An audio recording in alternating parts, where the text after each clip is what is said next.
Merci Père d'avoir suscité dans cette génération, dans cet âge, dans cette dispensation, des hommes, des femmes qui se tiennent devant toi, qui réciproquent totalement avec toi, qui sont ton reflet et qui illuminent ce monde. Alléluia. Merci pour de tels hommes, de telles femmes, de tels ministres.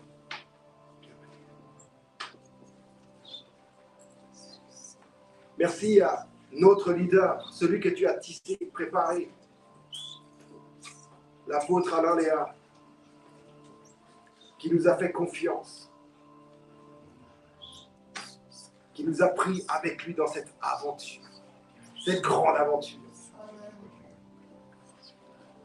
Alléluia. Et qui nous a placés ici en tant que pasteur.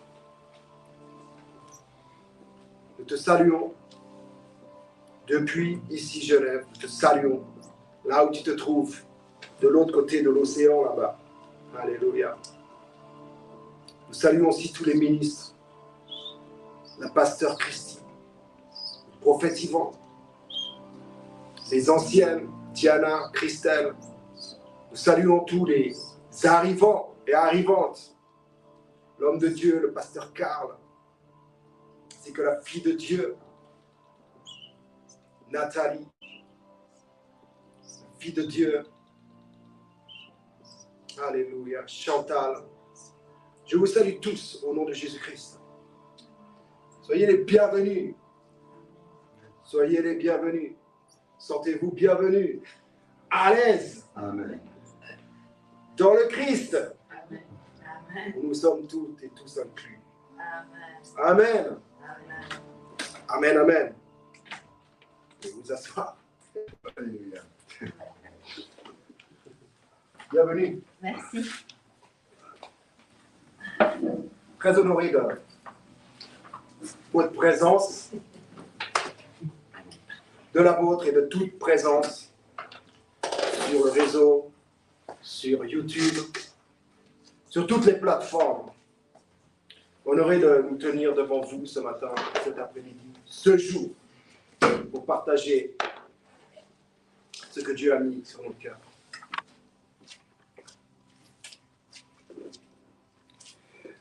Donc, pardon, excusez-moi.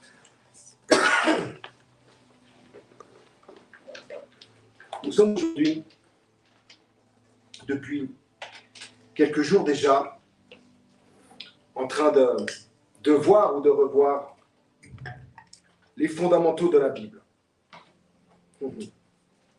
Un large sujet sur lequel nous sommes et nous vous entretenons depuis, je ne sais plus trop, une semaine ou deux. Je crois plutôt deux. À propos de l'origine. Merci. L'origine de la Bible, qu'on appelle des fois la parole de Dieu. Et nous voyons la différence entre ce qui est de la parole de Dieu ou la parole de Dieu et les Écritures qui contiennent une partie de la parole de Dieu et qui nous permet de le connaître, et également de le contempler aussi au travers des Écritures, ce qu'on appelle la Bible. Donc je ne vais pas trop parler sur l'origine, de où elle vient, de comment le nom, parce que toute cette semaine on en a entendu parler. On va parler plutôt des origines, de nos origines, de l'origine de toute chose. De ce que, à travers cette origine, nous avons reçu, de comment nous sommes originaires et héritiers même de ces origines. Alléluia. Merci Père.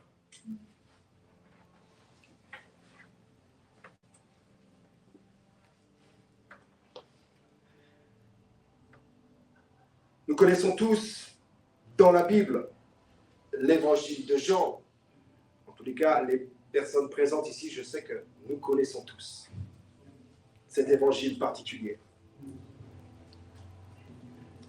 Et nous connaissons le premier chapitre qui commence ainsi. Au commencement était la parole, et la parole était avec Dieu. Et la parole était Dieu. Elle était au commencement avec Dieu. Toutes choses ont été faites et sont venues à l'existence par elle, la parole de Dieu. La parole. Et sans elle, il n'y a pas une seule chose qui ait été faite et qui soit venue à l'existence. Alléluia.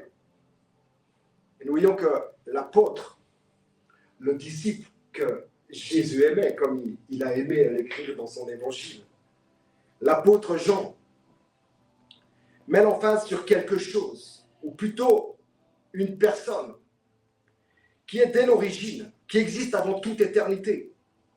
Une personne à qui tout a été donné. Et de par qui, ou à partir de qui tout a commencé, tout a existé, et par qui même tout subsiste. Le logos, plus précisément du grec, le logos, d'où a été traduit le verbe, ou alors la parole. Alléluia.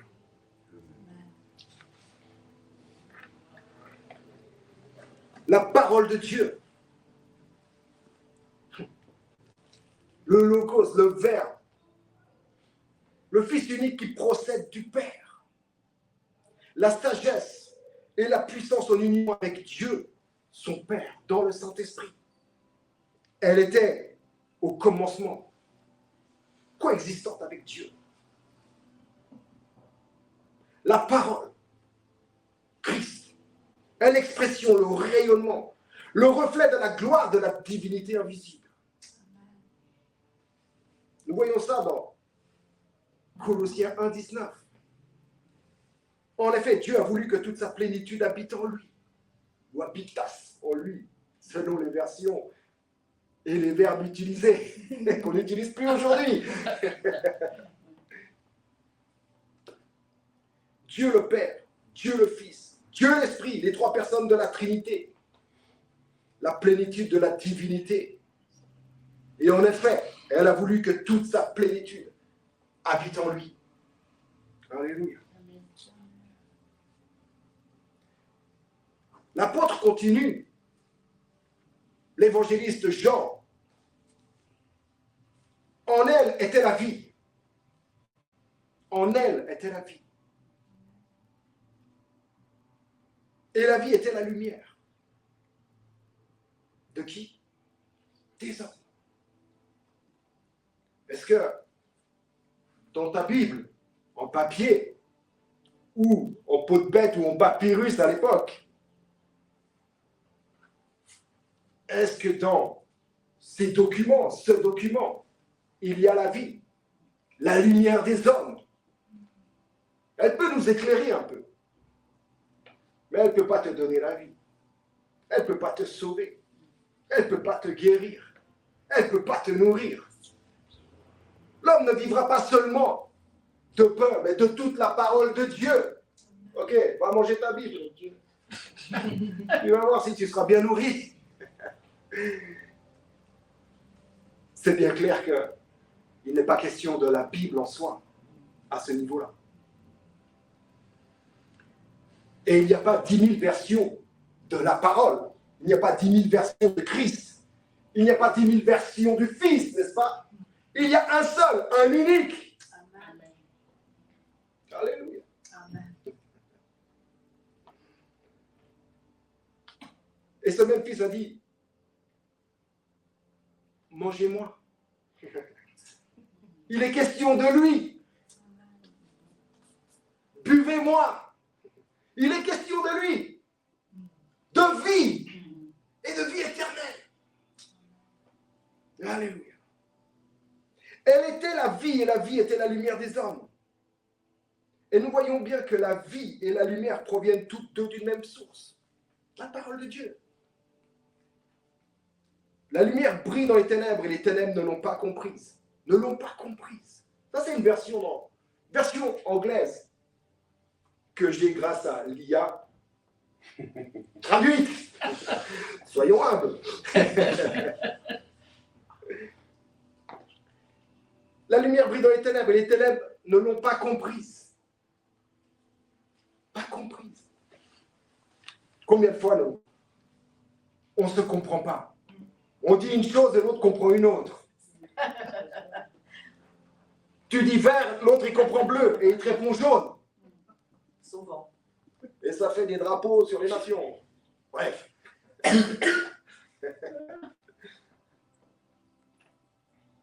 Les ténèbres ne l'ont pas comprise. Waouh. Ne l'ont pas dominé non plus. Ne l'ont pas retenu. Le mandat avec lequel elle était venue n'a pas pu être retenu. N'a pas pu être dominé. Mais aussi, les ténèbres ne se la sont pas appropriées. Intéressant. Ne l'ont pas absorbée. Wow. Nous avons à nous approprier la parole de Dieu. Le logos.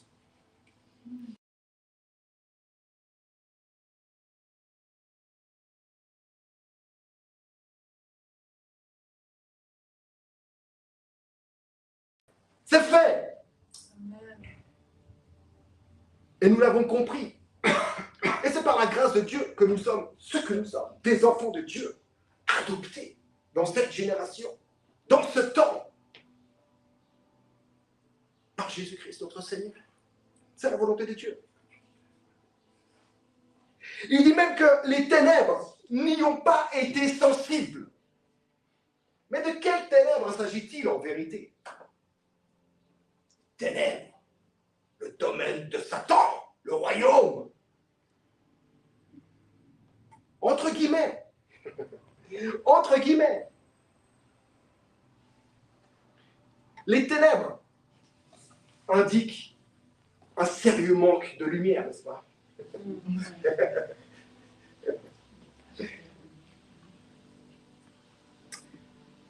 Donc la lumière est le produit d'une source. En elle était la vie. En elle était la lumière. Donc c'est le produit d'une source. Et son origine, sa genèse. Et comme on pourrait dire, la parole de Dieu, de toute éternité. Et la lumière est ce par quoi les choses, toutes les choses, sont éclairées. Alléluia. Gloire à Dieu. On lit dans la parole de Dieu, Psaume 119, 105, on connaît pratiquement par cœur. Vous allez voir. Ta parole est une lampe. Voilà, qu'est-ce que je viens de dire? Je ne mens pas. Ta parole est une lampe à mes pieds et une lumière sur mon sentier. Ce verset ou cette parole du roi David, nous savons que ce psaume est David, le roi, qui l'a écrit. Il y a eu une révélation, il a été inspiré par le Saint-Esprit. Et David, à cet endroit, n'indique pas un livre où sont mentionnées les Écritures.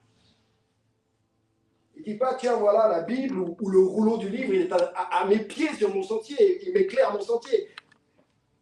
Mets un livre sur le sentier et vois pendant la nuit si ça éclaire. Peut-être tu pourras aider en mettant le feu et ça va éclairer un petit moment. Mais non, il n'est pas question d'un livre ou du rouleau du livre où sont mentionnées les Écritures. Mais ce verset révèle une personne que le roi David avait pour guide. Alléluia.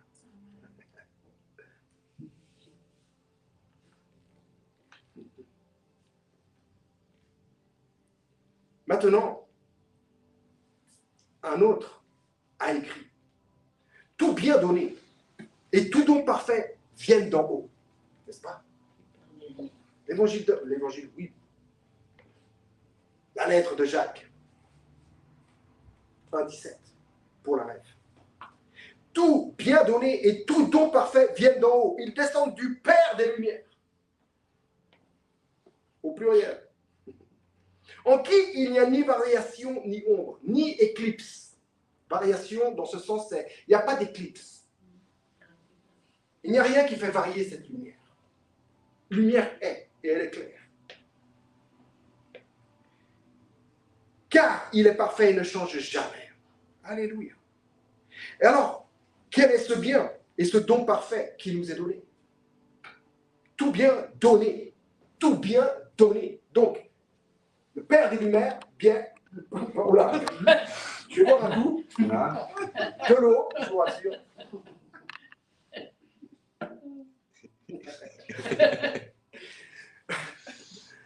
Le Père des Lumières donne. Et c'est lui qui donne. Et il nous donne quelque chose. Un don. Là, il dit tout don. Donc tout ce qu'il donne est parfait. C'est ce qu'exprime ici la parole. La parole de cet homme, Jacques. Parce qu'il a compris. Parce qu'il a saisi. Parce qu'il a été sensible à ce que Dieu, la parole de Dieu, l'inspirait dans son cœur, dans son esprit, dans son être. Et tout bien donné. Tout bien donné. Le Père donne ses biens, tous ses biens. Et tous ces biens sont parfaits. Et tous ces biens parfaits sont donnés. C'est donc un héritage. Il les donne. Et cela descend même du Père des Lumières. Alléluia. Et il ne change pas. Point d'éclipse en Dieu. Point d'ombre de variation, comme ça pourrait être écrit ailleurs. Alléluia.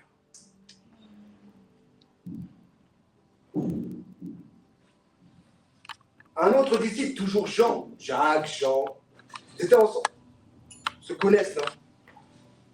Ils devaient discuter ensemble, ils ont vécu les choses ensemble. Va le témoigner différemment. Le Père aime le Fils. Le Père aime le Fils. Et il a tout remis dans ses mains. Tout don parfait. Il a tout remis. Le Fils est donc le véritable héritier du Père. Le véritable héritier de Dieu. Alléluia.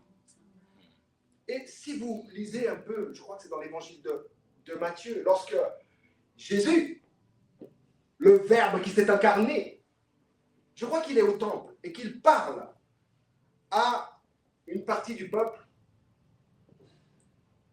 qui se nomme les pharisiens, à des enseignants, à des guides, à des leaders. Il leur parle en parabole. Il leur parle de l'héritier. Il leur parle d'une vigne que le Père a plantée, n'est-ce pas? Et qu'il a mis là des ouvriers. Il a mis là des ouvriers. Et il envoie ses serviteurs pour recevoir un peu le gain, en fait, des labeurs des ouvriers. Il veut toucher sa part aussi. Le patron, normal. Et ces serviteurs se font frapper par les ouvriers, se font renvoyer. Et nous voyons que ce patron renvoie des serviteurs. Et pareil, ils se font frapper et renvoyer. Et il se dit, je vais envoyer mon fils. Vu que c'est une entreprise père et fils, je vais envoyer mon fils. Mon fils, au moins avec celui-ci, avec mon fils, ils auront du respect et le recevront. Mais les ouvriers, voyant l'héritier arriver, le fils arriver, se sont dit, oulala, voici l'héritier, tuons-le, et nous pourrons ainsi garder l'héritage. Donc on voit que il y a des gens, à l'époque où Jésus incarnait, se tenait, il y a des gens qui comprenaient ces choses, qui voyaient dans cette personne le véritable Fils de Dieu. Et un véritable challenge, un véritable défi. Parce qu'il ne voulait pas partager. Et pourtant, comment veux-tu partager l'héritage que tu n'as encore pas reçu? Car nous connaissons, n'est-ce pas? Il y a des lois par rapport au testament qu'on a vu encore ces dernières semaines et qui sont dans le séculier, dans la vie quotidienne. Un enfant, les successeurs ne pourront jamais avoir les biens, leur droit de succession avant que le testateur ne meure, n'est-ce pas? Et ces gens voulaient tuer l'héritier pour obtenir tous les biens qui sont donnés du Père, tous les dons parfaits qui sont donnés du Père. Alléluia. Ils voulaient tuer l'héritier.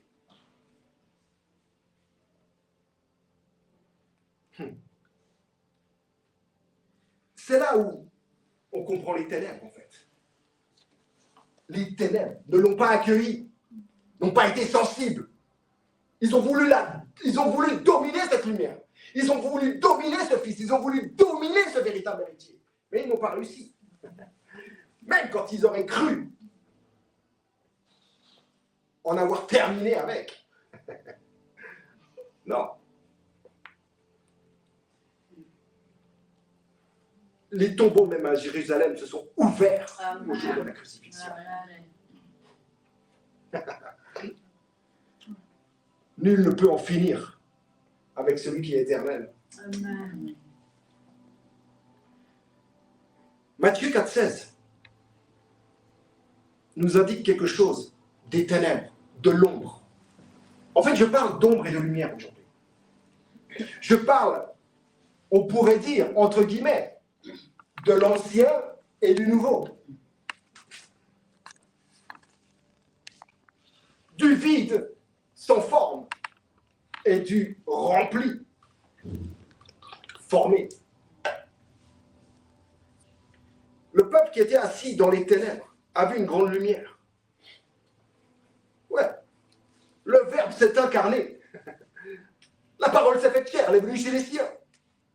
Et ici, Matthieu témoigne que le peuple qui était assis dans les ténèbres a vu une grande lumière. Même il cite un texte ancien dans l'Écriture, un texte d'Ésaïe. Le peuple qui était assis dans les ténèbres a vu une grande lumière. Et pour ceux qui étaient assis dans le pays de l'ombre de la mort, une lumière s'est levée. Une lumière s'est levée. La parole est venue chez les siens. Le Verbe s'est incarné. La lumière. La lumière. L'ombre est terminée. Il en est terminé de l'ombre. Et pourtant, ceux-ci étaient assis dans l'ombre de la mort, dans le pays de l'ombre de la mort. Ça n'indique pas ici que les personnes étaient mortes. Ou à un certain niveau, dans leur conscience, dans leur pensée, moralement morts. Ils étaient assis. Ils étaient assis dans le pays. Est-ce qu'ils attendaient quelque chose? Oui. Mais ils n'étaient pas prêts, apparemment, à la recevoir, cette chose. Ceux qui étaient assis dans le pays de l'ombre de la mort, une lumière s'est levée. Alléluia. Moi-même, nous-mêmes, à un certain moment donné dans notre vie, nous étions aussi participants dans ce pays de l'ombre de la mort, où nous étions assis, jusqu'à ce que la lumière se lève. Non pas qu'elle s'est levée ce jour, elle était déjà levée. Mais il a fallu du temps pour que ça monte. Il a fallu aussi qu'on naisse dans cette génération. Alléluia. L'ombre n'a pas précédé la lumière.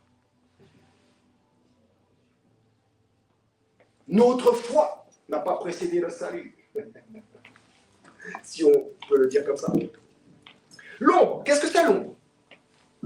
C'est une zone où la lumière du soleil, par exemple, ne pénètre pas parce que quelque chose l'en empêche. Une montagne, quelque chose, un bâtiment. Mais ce quelque chose aussi peut être un corps qui, en interceptant la lumière, crée une ombre. Crée une ombre. Et cette ombre, si pour autant que cette ombre qui est créée par le corps, eh bien, cette ombre reproduit de manière plus ou moins déformée les contours de ce corps. Et ce qui peut parfois s'avérer inquiétant. Lui, des fois, il y a des ombres qui sont inquiétantes, n'est-ce pas?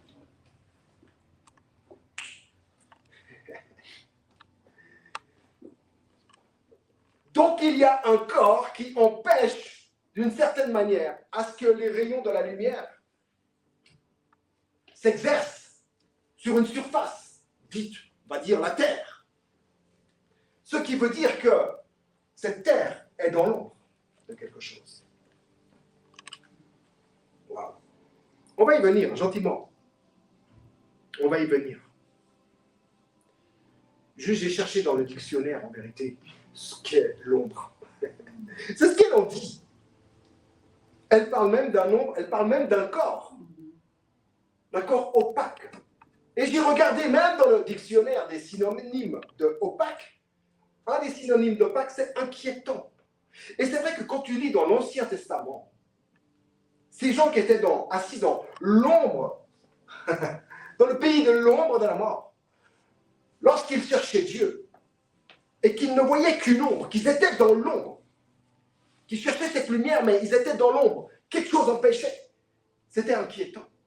Et même les prophètes, qui avaient peut-être plus de lumière que la plupart, certainement, ce que les prophètes de l'Ancien Testament nous font refléter de Dieu, souvent, c'est inquiétant. C'est inquiétant. C'est sanguinolent. C'est dangereux même, Dieu, à certains moments et à certains égards. C'est dangereux. Et pourtant, vous voyez bien que quand la lumière, le Verbe incarné, se tient devant le peuple, il métanoïe le peuple, il réaligne le peuple. Amen. En leur disant, vous avez entendu, on vous a dit que, vous avez appris cela de Dieu. Détestez vos ennemis, aimez vos amis, ce genre de trucs. Tuez celui-ci, tuez celui-là, égorgez comme ci, égorgez comme ça, lapidez comme ci, lapidez comme ça. Et Jésus dit, non, les gars, vous avez mal vu. C'est inquiétant. L'enseignement que vous avez reçu est fortement inquiétant, est très inquiétant. C'est le fait d'être dans l'ombre et de regarder à partir de cette ombre. L'ombre crée des formes inquiétantes. Quand on était enfant, on a peut-être même eu des cauchemars par rapport à des ombres qu'on avait vues durant notre journée. Je parle pour moi. Bon. Donc, j'imagine que je ne suis pas le seul. Bref. L'apôtre Paul, qui écrivait aux Colossiens à propos de tout ce qui concernait la culture, la tradition, le culte, l'exprimait également en termes d'ombre. Que personne ne vous juge donc sur le manger et le boire. Ok ? Sur les fêtes, les traditions, culture, tradition, et maintenant sur le culte, ni sur les sabbats. Que personne ne vous juge sur ces choses. Ces choses ne sont que l'ombre de ce qui est à venir et n'ont qu'une valeur symbolique. N'ont qu'une valeur symbolique. Mais la substance, la réalité de ce qui est préfiguré est en Christ. Amen. Alléluia. Amen. Donc, Paul s'adresse aux Colossiens par rapport, il parle des Écritures. On retrouve le boire et le manger dans les Lévitiques, ce que tu peux boire, ce que tu peux manger, et le contraire. Les nouvelles lunes, il appelle ça les fêtes, tout ce qui était traditionnel. Il s'adresse à ces Colossiens au travers de ce qui est écrit, consigné dans l'Écriture, dans l'Ancien Testament, et par rapport au sabbat, ce qui est religieux, cultuel. il s'adresse à ce peuple, les Colossiens, qui étaient des barbares. Il leur adresse les choses à travers les Écritures, à travers une ombre, à travers ce qu'on appelle aujourd'hui l'Ancien Testament, parce qu'on a voulu que ça s'appelle l'Ancien Testament. On a voulu. Moi, je n'ai pas voulu. Moi, je ne sais pas ce que j'aurais voulu à cette époque-là. Mais à une certaine époque, on a divisé la Bible entre Ancien et Nouveau. On s'est dit, voilà, c'est ça. Et aujourd'hui, on marche dans quelque chose, voilà, Ancien Testament, Nouveau Testament. Oui, mais bon, on peut prendre quand même les choses qui sont anciennes et puis continuer à les faire ici dans le Nouveau. Et puis de toutes les manières, il y a des... Parce qu'on a décidé de quelque chose. On a décidé de créer un livre, un recueil de plusieurs livres. On a choisi ces plusieurs livres, on en a laissé de côté, on a fait ça, on en a pris d'autres. Et on a formé un canon, un ensemble de choses, un ensemble de livres qui se résument dans le nom Biblia, livre. Et qui se trouvent là, séparés, en deux parties très distinctes, l'Ancien et le Nouveau. Ce dont je vous parle aujourd'hui, je vous parle de l'ombre et de la lumière. L'Ancien, l'ombre. Le Nouveau, la lumière. Mais nous avons vu que la lumière n'est pas nouvelle. Amen. Elle a précédé l'ombre. Amen. Donc, est-ce que ce Nouveau Testament est tellement nouveau? Nous allons voir, même qu'à un moment donné, dans l'épître des Hébreux, celui qui l'a écrite, Paul ou un de ses disciples, bref, c'est pas signé. Mais il va dire à la fin, et ça sera l'expression de la bénédiction de fin de message, il parle de l'alliance éternelle. Alliance éternelle. De l'alliance éternelle. Une, pas les alliances, une alliance éternelle. Nous y verrons. Même encore les épîtres aux Hébreux, l'épître aux Hébreux nous dit, en effet, la loi n'a qu'une ombre, n'est qu'une pâle représentation, comme mon ombre, regardez l'ombre, n'est qu'une pâle, vraiment une pâle représentation de qui je suis. Là, regardez ça. Une pâle représentation. Si vous regardez l'ombre, vous ne pouvez pas dire que c'est Marc Tisson qui est là. Non. Vous ne pouvez pas dire, ah, c'est un pasteur, c'est l'ombre du pasteur. C'est pas possible. Alléluia. Et il dit que cette loi, qui n'est qu'une ombre, n'est pas l'exacte représentation de ses biens. De ses biens, de son héritage. Alléluia. Désormais, parce que le Verbe s'est incarné, parce que la parole s'est faite chair, parce que le fait de le connaître, de le voir, nous savons que nous connaissons Dieu notre Père. C'est au travers de lui que nous connaissons notre Père. Celui qui m'a vu a vu le Père. Et je sais que chacun, bien que nous ne connaissons plus Christ comme ceux de cette époque l'ont connu, dans la chair, un Christ historique, dans une chronologie de temps, dans un temps certain qui était fixé, nous ne le connaissons plus ainsi. Mais je sais que chacun d'entre nous, et des millions, ont eu cette expérience, fait cette expérience de voir le Fils en l'esprit. Oui ou non? D'une certaine manière en tous les cas. Alléluia. Et donc nous pouvons désormais rendre grâce au Père qui nous a rendus capables de prendre part à l'héritage des saints dans la lumière, en tant qu'enfants de lumière. Alléluia. L'Ancien Testament, l'ombre, nous dit que nul ne peut voir Dieu et mourir. De ce que j'ai vu, je devrais être mort. Et pourtant, j'étais en train de mourir quand je l'ai vu. Et on pourrait dire qu'il m'a ressuscité. Nul ne peut voir Dieu et ne mourir. Et ne pas mourir. Et ne pas mourir. Ouais. Oui. Donc, ce n'est pas vrai en soi. Même Moïse a vu quand même une partie, a vu le dos, il n'en est pas mort. Il est mort plus tard. Mais ce n'est pas en conséquence d'avoir vu le dos, on va dire, une partie de Dieu. Donc on voit bien que c'est inquiétant quand on parle à partir de l'ombre, quand on connaît à partir de l'ombre. Et il y a des gens qui étaient réellement dans cette ombre. Nous ne sommes plus dans l'ombre. Parce qu'elle est venue, la lumière, chez les siens. Et ceux qui étaient assis là, en son temps, ont vu une lumière. Pas tous ont réciproqué avec. C'est vrai. Mais aujourd'hui, nous avons également vu cette lumière. Et David va dire, c'est par ta lumière que je vois la lumière. Alléluia.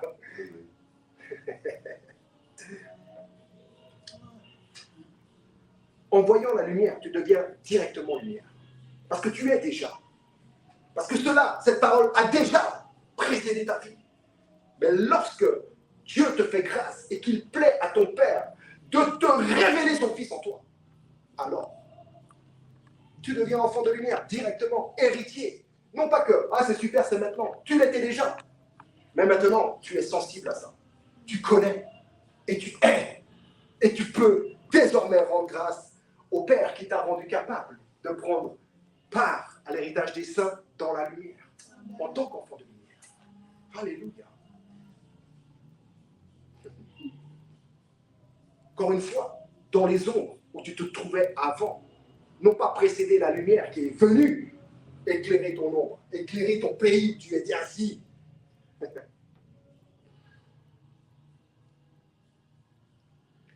Nous savons que Dieu a fait des promesses, n'est-ce pas? Amen. Il a fait des promesses. Ben Et toutes ces promesses sont oui, amen. oui et amen.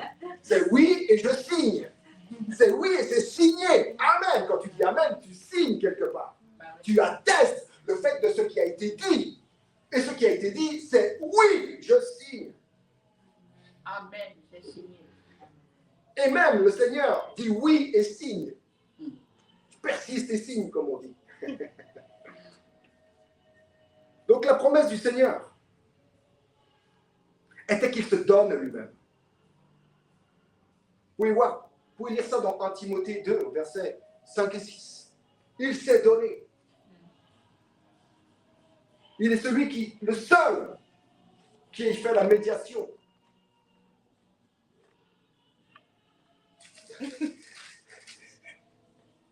Il n'y a pas d'autre médiateur entre Dieu et l'homme. Jésus-Christ, l'homme. Il s'est donné, je lis 1 Timothée 2, versets 5 et 6. Donc, la promesse de Dieu était qu'il se donne. Qu'il se donne. Qu'il donne son don le plus parfait. Le plus parfait. Regardez. On va dire oui, non, mais alors c'est Dieu qui sait. Non, mais regardez Abraham. Qui c'est qui va mettre sur l'autel? Abraham, vous connaissez, le père des croyants. Le père de la foi, on va dire. Abraham le croyant. Il est appelé par Dieu. Abraham, Abraham, oui Seigneur, que veux-tu? Donne-moi ton fils, celui que tu aimes. Et il lui indique l'endroit où aller. Et il se met à y aller, il fait 3 jours pour y aller. Le don que va faire Abraham maintenant au Seigneur n'est pas lui-même, mais en soi, oui. Le fils que tu aimes, il dit, parce qu'il en avait d'autres. Il en avait plusieurs à cette époque. Il n'avait pas seulement celui-ci, Isaac, et celui-là, Ismaël. Il en avait d'autres. Si vous lisez bien la Bible, vous verrez plusieurs femmes, plusieurs secondes. Enfin, il avait plusieurs. Il en avait 8 en fait. Mais ce n'est pas le sujet. Mais il se donne lui-même en donnant son fils. Le fils que tu aimes, l'arrachement. C'était une promesse en plus d'avoir ce fils. Il a attendu 25 ans pour l'avoir. Et maintenant, Dieu lui demande, ah, vas-y. Il s'arrache de lui-même la partie la plus parfaite de lui-même qui est son fils. Ok? Nous pouvons désormais rendre grâce à Dieu. Alléluia. Donc, la promesse du Seigneur était bien qu'il se donne lui-même. Son fils. Unique. Celui qui est issu du Père. Il nous l'a donné. Pas pour faire beau dans des pages de papier, une Bible. Pas parce qu'il l'a rendu héritier de tout. C'est le testament et le testateur même. Et pour que nous héritions de tout, que nous soyons affiliés à cela, adoptés, il fallait que le testateur meure. Il n'a pas juste envoyé son fils pour qu'il meure sur une croix, allez, vas-y, et puis ça nous fera une belle religion qu'on appellera christianisme. Et puis on ira à l'église, on fera ci, on fera ça. Non. Dieu aime le Fils et a tout remis entre ses mains. Et maintenant, tu es co-héritier de lui. Amen. La volonté de Dieu, c'est que tu hérites de tous les dons les plus parfaits que Dieu a placés dans son Fils. En tant que testament, en tant que testateur. Alléluia. Et ça, c'est pas nouveau. Ça nous a précédés. Bien avant tous les âges.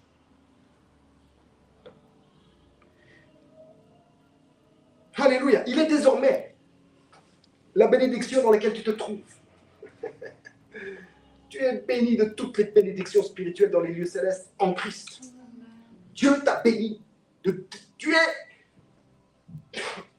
est la bénédiction dans laquelle tu te trouves désormais. Alléluia. Et cette bénédiction n'est pas juste une ou deux. C'est toute.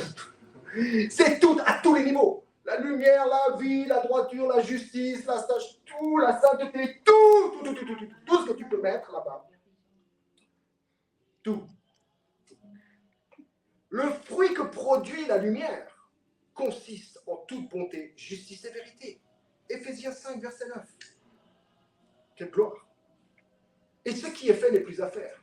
On le dit souvent. Ce qui est fait n'est plus à faire. On s'empresse de le faire pour pouvoir déclarer cette phrase légendaire. Ce qui est fait n'est plus à faire. Tu fais même Alléluia. Je vais pouvoir maintenant me reposer, n'est-ce pas? C'est exactement ce qui s'est passé. Ce qui est fait n'est plus à faire. Amen. Nous sommes au repos. Donc les alliances contractées par le passé entre Dieu et les hommes n'accomplissaient rien en ce qui concerne justement la véritable justice et notre droit de succession. Ça n'accomplissait rien. Si tu lis bien l'épître aux Hébreux, tu vois que ça n'accomplissait absolument rien. Il dit même presque tous les péchés sont pardonnés. Si c'est presque, c'est pas tous. Parce que le sang des boucs, le sang des vaches, le sang des animaux n'est pas une représentation de ce qui pouvait te sauver. Tu devais recommencer à chaque fois, nous savons ça. Et les biens qu'il y a dans la vache, moi je ne veux pas hériter, je ne bois même pas du lait, j'aime pas ça. Bon, je mange du fromage. Mais d'accord. Donc j'hérite de certains biens qu'il y a dans la vache. La côte, tout. Mais je n'hérite pas des cornes. Qu'est-ce que je vais faire des cornes? Et des sabots, et de la queue, et du museau, la cervelle, tout ça, moi je ne mange pas. Moi non plus. Et je ne vais pas les afficher dans mon salon non plus. Il y a des gars qui mettent des têtes de vache dans mon salon, mais pas moi. Mais on est, voilà. Mais je ne vais rien hériter de la vache. Je ne vais rien hériter du bouc. Je ne vais rien hériter de l'agneau, des brebis, de tous ces... Je vais hériter quoi?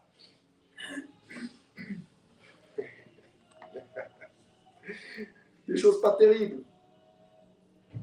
Donc,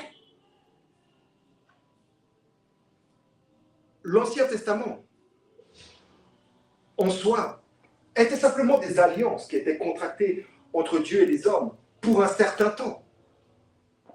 Mais ce n'était pas genre ce qui allait être et ce qui était.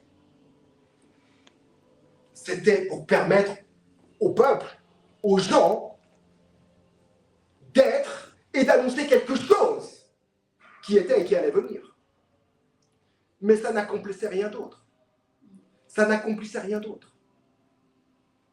Rien d'autre. Une ombre sans la lumière n'existe pas. Oui ou non? Tu as déjà vu une ombre sans la lumière? Regarde dans la nuit. La nuit noire. Hein. Par exemple, si tu regardes, comment ça s'appelle? Comment ça s'appelle ce truc là-bas? Avec Philippe Chavez. Top Chef. Top Chef. Il y a un temps où il y a la boîte noire. À la boîte noire. Voilà. Tu vois? Quand ils vont dans la boîte noire, là-bas, clairement, il n'y a pas d'ombre. Non. Des fois, c'est c'est sombre et tout, on peut voir encore une ombre. Mais là-bas, dans la boîte noire, c'est le pays de l'ombre de la mort. Tu vois rien, il n'y a pas d'ombre. Pas de lumière, pas d'ombre. Mais lumière, par contre, nous avons vu au commencement des commencements, des commencements, des commencements, des commencements. La lumière a toujours été. Ça va? Oui. Non, on est en train de parler, en fait. Ou je suis en train de parler.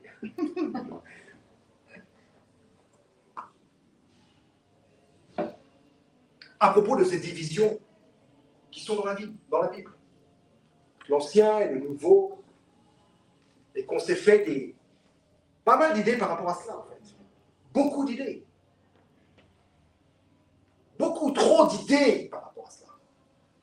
Des idées même étrangères, qui nous amènent même à la séparation avec Dieu.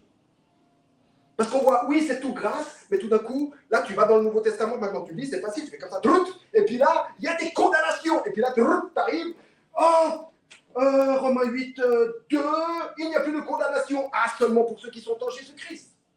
Alors il faut être en Jésus-Christ pour ne plus être condamné. Et tu retournes dans l'Ancien Testament, tu dis, oui, effectivement, il a choisi un peuple, donc moi, il m'a choisi. Non, déjà, je n'ai pas choisi. Et c'est Christ qui a choisi. Amen. Ok, à la base, tu vois qu'il en choisit 12. Mais regarde les gars qu'il choisit.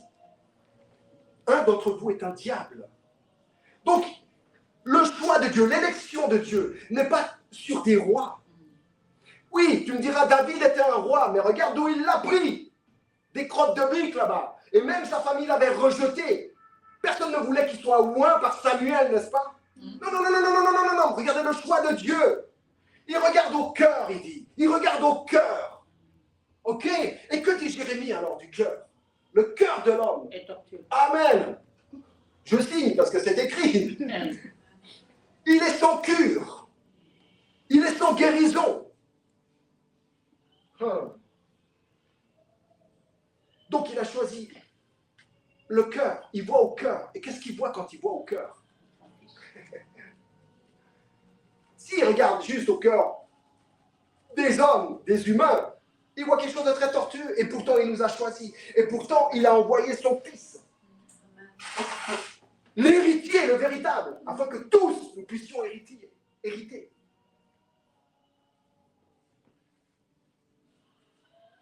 En réalité, il n'y a plus de condamnation, c'est la réalité. Amen. C'est vrai, pas tous ne sont au courant, pas tous ne participent dans cette réalité. Mais ce n'est pas parce que subjectivement tu n'y participes pas qu'objectivement ce n'est pas vrai. Ne soyons pas dans l'ombre. Nous ne sommes pas dans l'ombre. Comportez-vous comme des fils de lumière.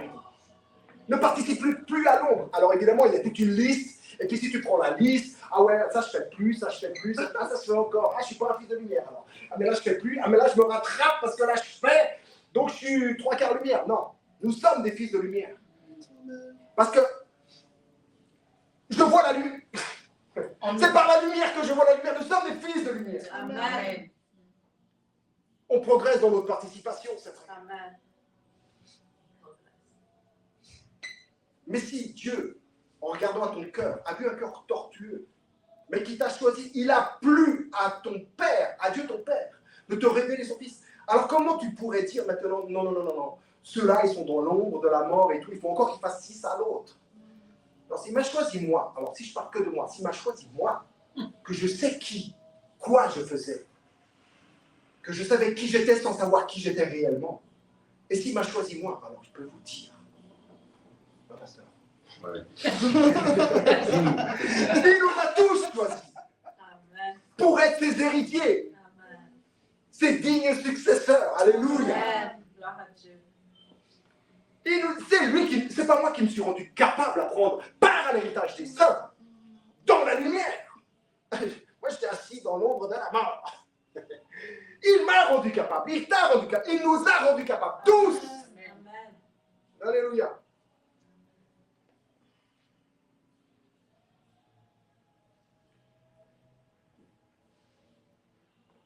Christ qui se tient en tant que lumière dans tous les temps, qui a précédé toute chose, qui a présidé à toute chose, par qui tout a été créé. La lumière qui se tient, la lumière des hommes. Donc a précédé l'ombre. Mais l'ombre, Christ se tient en tant que lumière. Ça ne veut pas dire que directement il y a l'ombre. L'ombre a été suscitée au jour où il a créé Adam. Elle est là, l'ombre. Elle est là, l'ombre. Elle est là, l'ombre. Que la lumière soit, la lumière fut. Et maintenant, il y a Adam. Elle est là, l'ombre. Elle est là, l'ombre. Adam déchu, Adam tombé. Elle est là, l'ombre. C'est écrit, on va dire. Il était l'ombre de celui qui devait venir. Romains 5, 14. Il était l'ombre. Donc, l'ombre ne précède pas la lumière. Il ne précède pas. Et l'ombre n'est que pour un temps, parce que maintenant, la lumière est venue. Amen. Et on appelle ça le Nouveau Testament. Je ne suis pas en train de vouloir dire, ah, c'est pas bien, c'est mieux. C'est juste pour éclaircir un peu dans la lumière les choses lumineuses dans lesquelles nous participons. Le testament a toujours été le testament. Le testateur a toujours été le testateur. Et l'idée, le plan de Dieu, la volonté de Dieu, n'était pas qu'il y ait un autre testament. Même s'il a fait des alliances avec les hommes, ça n'enlève en rien que le testament reste le testament. Car dans l'Ancien Testament, qui est mort en fait?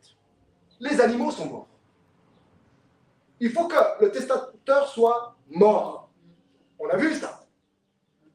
Qui est mort dans l'Ancien Testament? Les animaux. Donc tu vas hériter maintenant de quel genre de lumière? De quel genre de truc? C'est l'ombre. C'était des préfigurations pour nous conduire, pour nous instruire. Alléluia. Amen. Si Adam était l'ombre, c'est que quelqu'un lui permettait de l'être. Celui en qui et par qui et pour qui Dieu a tout créé.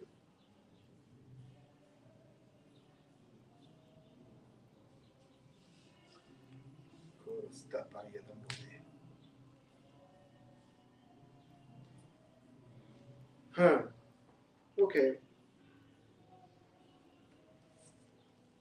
J'ai pratiquement tout dit de ce que je voulais partager avec eux. Presque. Presque. Donc nous voyons que Jésus-Christ, qui est la lumière, qui a toujours été la lumière, et qui exerce la lumière, qui crée la lumière, par qui est la lumière,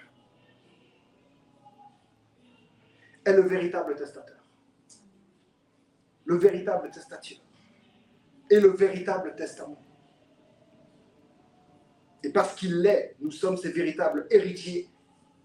Et c'est officiel maintenant. C'est officiel que nous le sommes. Car le testateur est mort. Le testateur est mort. La Bible dit qu'il est venu chez les siens. Qu'il est venu chez les siens. Alors c'est vrai. Il est né où? À Bethléem. Il a vécu à Nazareth.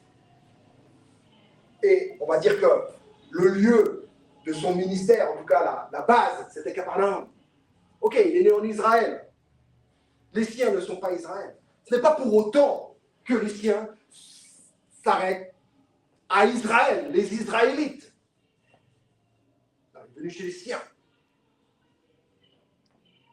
Quand il est écrit qu'il est monté dans les hauteurs et qu'il a fait des dons aux hommes, alors beaucoup ont pris ça pour que juste les mâles. Le mot là-bas, ce n'est pas même les hommes mâles, c'est les anthropos. Et ce n'est pas écrit les Israélites mâles. C'est écrit, il est monté dans les hauteurs, il a fait des dons aux hommes, aux anthropos, aux humains, aux siens, à tous. Alléluia.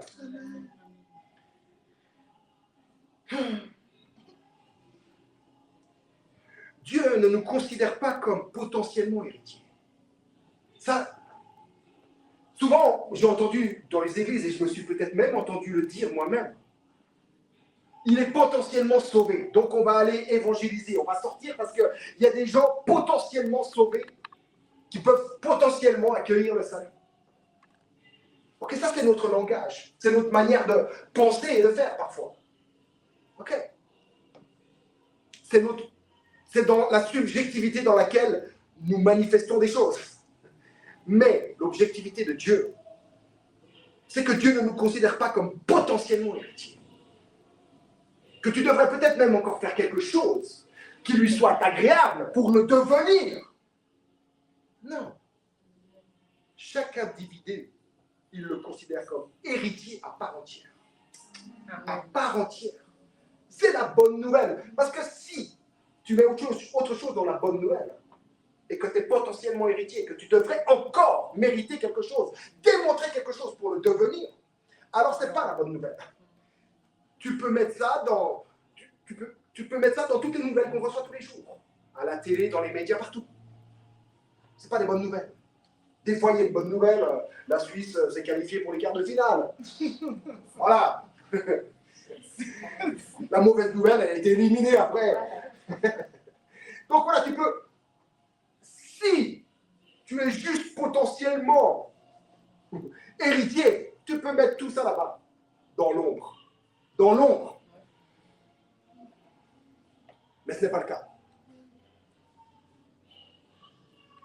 C'est Jésus, le Fils unique de Dieu, à la fois promesse et testateur, qui nous a totalement, c'est lui qui l'a fait, il nous a disassociés, je n'ai pas trouvé un autre mot, mais disassociés, déconnectés de la chute et de ses conséquences. En nous associant, en nous connectant, en nous affiliant, en nous adoptant, en nous collant à lui. Alléluia. Dans sa mort, en nous associant à son héritage totalement. Nous sommes devenus quoi? Co-héritiers avec lui. Amen. Alléluia. Amen. Voilà pourquoi il est le médiateur d'une nouvelle alliance, dit Hébreux 9,15. Afin que ceux qui ont été appelés, tous, puissent recevoir l'accomplissement de l'héritage éternel promis. L'héritage éternel promis, ce n'est pas l'héritage de l'ancienne alliance, qui est un héritage, si on parle d'héritage, ou d'une promesse assez temporaire. Assez temporaire. Non, l'héritage éternel promis. Gloire à Dieu, elle est venue chez les siens, la promesse. L'héritage, l'héritier. Le testament est venu chez les siens, n'est-ce pas? Afin que nous puissions recevoir l'accomplissement de l'héritage éternel promis, puisque une mort a eu lieu. Ça a été confirmé. Puisqu'une mort a eu lieu, qui les rachète des péchés commis sous la première alliance, oh les bougres, devenus obsolètes. C'est même pas de ma faute, c'est la leur. Mais on n'en parle même plus. Dans le Nouveau Testament, c'est obsolète. Amen. C'est caduque. Amen. C'est effacé. Amen. C'est cloué. Amen. Alléluia. Amen. Et ils ont part à l'héritage des saints dans la lumière. Tout cela de l'ancien là-bas. Rappelez-vous, quand il a crié, tout est accompli. Qu'est-ce qui s'est passé là-bas? Ça a tremblé. Il y a un rideau qui s'est déchiré là-bas. Dans ce qui n'était, ce rideau qui ne cachait même pas le Saint des Saints. On va pas rentrer là-dedans. Mais il y a eu des pierres qui ont sauté, qui ont éclaté, et des tombeaux qui se sont ouverts. Mais ce n'est pas des tombeaux dans un cimetière. C'est le Sheol, où tous attendaient dans le Sheol l'avènement de celui qui allait les libérer. Et ils sont sortis. Et il a fermé. Il a la clé. Il a fermé. Il n'a pas laissé ouvert. Il a la clé. Il a fermé. J'ai avec moi la clé du séjour des morts de la mort. Il a fermé. Il n'a pas dit ouais, je te laisse encore un petit peu ouvert et puis débrouille-toi avec cette ombre. Non, il a fermé. Amen. Il a sorti tout ce qu'il y avait là et il a fermé. C'est fait une fois pour